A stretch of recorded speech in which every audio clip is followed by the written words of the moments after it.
Welcome back to Classic Christmas Stories. This very short story is a great reminder to us to look out for others that are in need.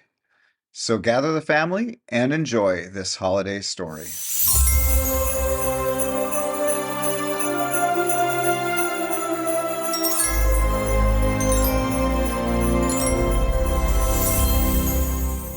Papa Panov's Special Christmas by Leo Tolstoy. It was Christmas Eve, and although it was still afternoon, lights had begun to appear in the shops and houses of the little Russian village, for the short winter day was nearly over. Excited children scurried indoors, and now only muffled sounds of chatter and laughter escaped from closed shutters.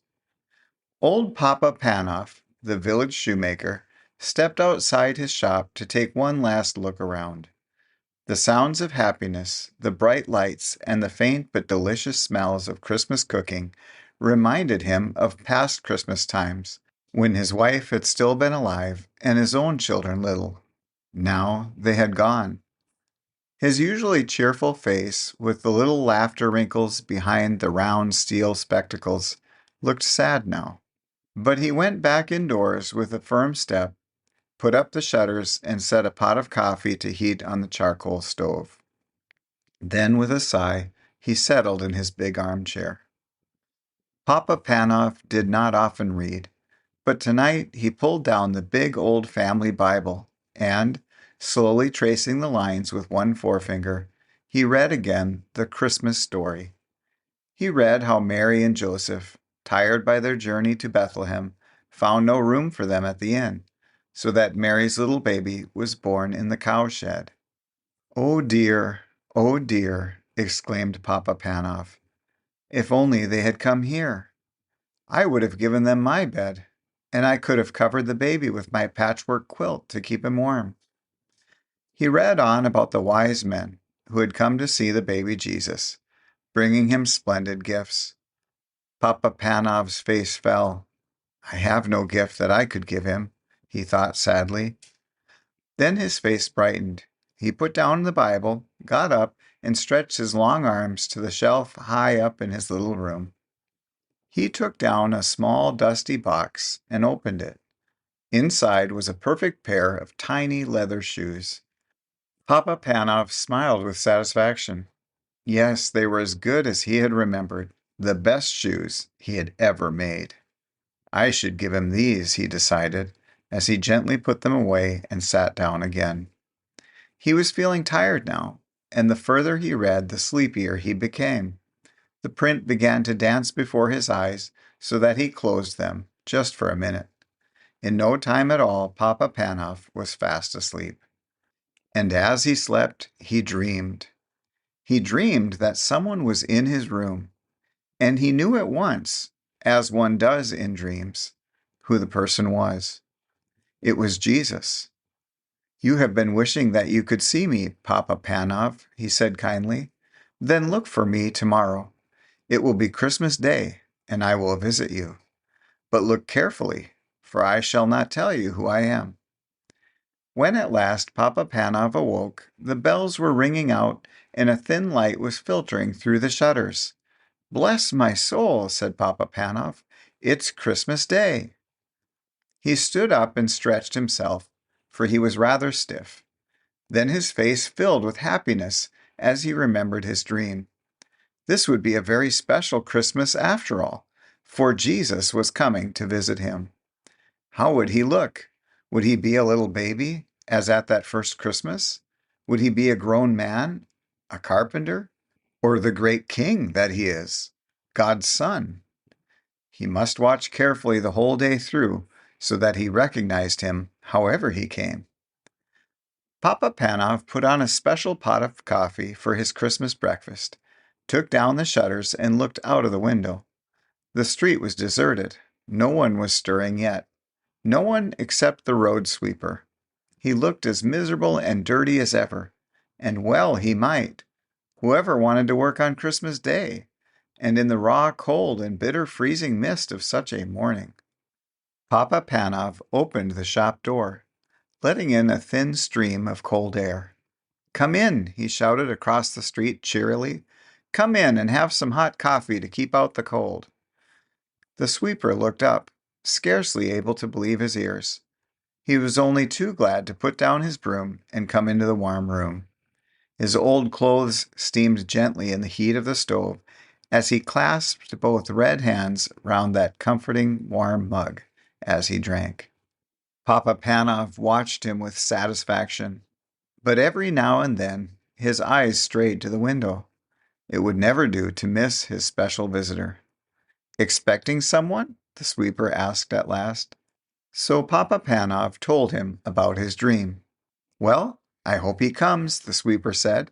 "You've given me a bit of Christmas cheer I never expected to have. I'd say you deserve to have your dream come true." And he actually smiled. When he had gone, Papa Panov put on cabbage soup for his dinner, then went to the door again, scanning the street. He saw no one, but he was mistaken. Someone was coming. The girl walked so slowly and quietly, hugging the walls of the shops and houses, that it was a while before he noticed her. She looked very tired, and she was carrying something. As she drew nearer, he could see that it was a baby, wrapped in a thin shawl. There was such sadness in her face, and in the pinched little face of the baby, that Papa Panov's heart went out to them. "Won't you come in?" he called, stepping outside to meet them. "You both need a warm seat by the fire and a rest." The young mother let him shepherd her indoors and to the comfort of the armchair. She gave a big sigh of relief. "I'll warm some milk for the baby," Papa Panov said. "I've had children of my own. I can feed her for you." He took the milk from the stove and carefully fed the baby from a spoon, warming her tiny feet by the stove at the same time. "She needs shoes," the cobbler said.